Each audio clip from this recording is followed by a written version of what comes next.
Hello and welcome to the Massimo channel. This is actually the first time I've actually said that. I don't know if you know, but I have actually changed the name of my channel from the Travel Enthusiast to Massimo Peluso. I've had that name for like 3 years and a half, so I fancied a change because I felt like it wasn't just travel. I did all sorts of videos, so I felt like having my name was more like broad and I can kind of do whatever. In today's video, I'm going to be talking about the University of Brighton, my course, Psychology and Sociology, Applied Psychology and Sociology, living in the city, and just attending university overall. I'm going to be honest, I'm going to, bare all, tell you the truth, because I have finished my first semester or first year. So I've been here for 4 months, on my 5th month now, and I finished my first semester, and I found out my grades soon. Let's get to it. So talking about my course specifically, it is very intense, there's no doubt about it, especially psychology. So many keywords, so many readings, so many just really, hard concepts to grasp. It is so interesting. I've learned so many things that I did not know about, and theories, different areas, child psychology, crime, like sexual identity, gender. So I really do recommend taking either or both of them. I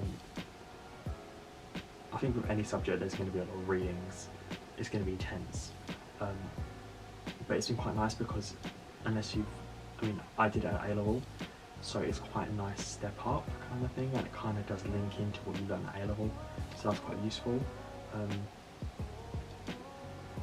The only bad thing I would say is for sociology, it can be quite repetitive at times and quite boring at times, because obviously it's based on kind of like old theories like Marxist and all these old theories that make the foundations of sociology, so it's quite dated.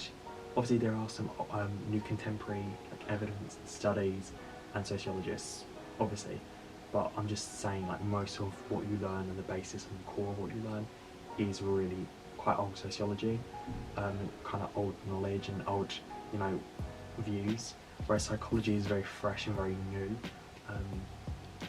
and up to date studies. You will learn old studies, it's quite current, like 2009, 2016 studies. So yeah, sociology can be quite repetitive. For my first semester I studied Introduction to Applied Psychology, Sociological Imaginations, and the third one was I think it was like Contemporary Sociological or Contemporary Social Inequalities, I think the exact title. I liked all of them. The inequalities was kind of like the least interesting at times. Applied Psychology, again, like I said, was really interesting. Imaginations was just about social movements and social housing, so that really grasped my attention. So right now I'm actually into my second semester, which I'm week 1 or week 2? I'm going into week 2, and we are studying the foundations of sociology, developmental psychology, and psychological research methods. So very kind of A-level kind of topics, I suppose. I haven't really learnt much right now because obviously I'm just first week, but I have got PowerPoints printed off, so I'm going to read through them.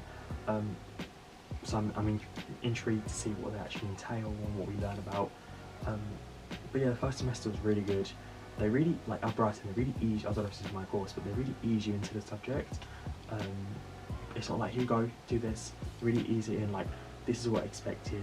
This is the support you will get through like seminars and tutorials and workshops. You will get readings every week for each module, so I had 3 readings minimum a week. That was like the extra reading? Yeah, just like the bare minimum reading, and then there's further reading, which is like stuff that's optional, but you will have like a minimal reading at least once a week for each module, 1 per module. Sometimes there's 2 readings, and they can be quite hefty, they can be quite long, like 30-40 pages, but something that I have learned is that you don't read all of it. That's what I did, that's my mistake. starting out, I read through all of it, highlighted, make notes, highlighted. It took me hours. What like my biggest tip is to just take parts of it. So say like there's a heading like, I don't know, a school study. Okay, take some facts from there, take some bullet points from there, and just take kind of points from each kind of page and kind of like take a chunk of it, analyze it, highlight it, and actually like understand what they're saying. Look at the conclusion, look at the summary, look at the introduction, and just take key bullet points. They don't expect you to read 40, 50 pages of this, you know, massive booklet. They don't expect you to do that. As long as you have a grasp of it and kind of understand the basis. And also it's quite nice because it goes alongside the lecture, so it's not going to be completely different, like you will kind of know what they're saying in the reading. So that's always handy. So regarding assessments for Introduction to Applied Psychology, we had a 1,750 word report, which was actually quite nice because it was split into two. One of it was a 500 word essay, like introduction to what it, like you're kind of basing your research on, your report on, so that's quite nice. And then the rest of the word count, which is about 1,200 words-ish, 1,300, which was you had to pick 3 articles, kind of studies. It's quite nice, didn't have to reference it, just say what the aim is, the methods. It's literally like that, which is so nice, and it really kind of like put up the word count. You just kind of link it to your question, like this is relevant because it has its weaknesses, its limitations, which is so A-level. So that was really good. The 500 word essay took a little bit longer because obviously you actually have to, you know, build an argument, but the rest of it was really nice.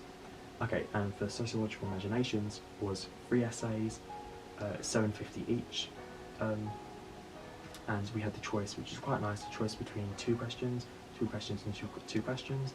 First one I chose, I don't know the other one, but I chose, for that one it was about why social movements come about, yeah, about that, and I just spoke about feminism, and I spoke about, I can't remember, but yeah, I did it, and thank God. And then the second one was about social housing, identity, sorry, I'd have to check, and the third one was about reproduction of gender inequality in the workplace. So really nice questions. The other one that we could choose, I didn't feel I knew as much, so I didn't choose them. They were just about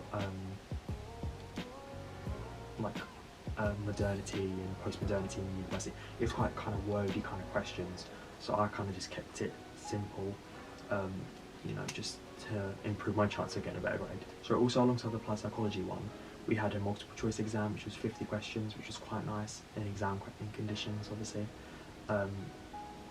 We had 4 answers we could choose from, so it wasn't too bad with that, which was 50% and 50%, yeah.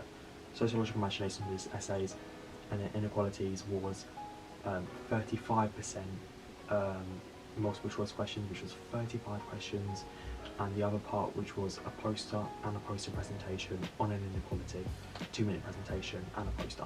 So it wasn't too bad. It was just the essay that took me like weeks and weeks, you know, trying to juggle everything.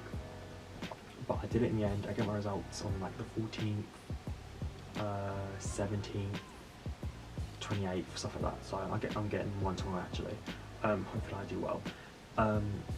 Don't ask me for them because I don't know if I'm going to tell anyone. So I do have other assessments for my next semester, but all of them are due like May. One's due in the end of March. So I'm kind of like, obviously I'm thinking in the back of my mind about them, but not really at the moment. Okay, now about Brighton University.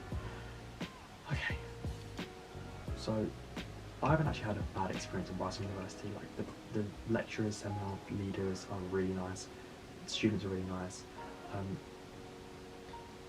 It's just annoying I'm on Falmer campus, that's the only thing obviously, which there's like 5 campuses. There's like one in the centre, there's one near the beach, there's one obviously like outskirts, so it's quite annoying I have to track there like, you know, every week. Oh well. Yeah, the teachers are really caring, they're just really supportive, really attentive, so obviously it helps a lot. And there's great resources at the university, you know, the library's massive, and up-to-date readings and up-to-date computers. So I really do like Brighton. I'm glad I chose to study here. and yeah, all of that. Alright, this is not sponsored, so you know, I'm not saying positive things, you know. Yeah, so I really do recommend going to Brighton. There's just so much to see and do in the city. You know, like there's so many bars, there's so many clubs, there's so many restaurants. Like near me, there's a 24-hour cafe. So if you're like hungover, or if you're out, you know, like 3 a.m, 4 a.m, then that is perfect for you. Just so many different cuisines and different clothing stores and vintage stores. So many vintage stores. If you're like a fashion enthusiast like me, then definitely come to Brighton. And it's so close to London as well. It's like 30 minutes to an hour-ish on the train. So it's definitely worth it if you live in London. There's the pier, you know, there's so many like just landmarks that I feel like people kind of forget about. And then there's the like I-360, which is like a really tall tower that you can go up to and you can see all of Brighton. Yeah, so there's always stuff to do in Brighton. So if that's something you're worried about, then yeah, be reassured that there's a lot to do here.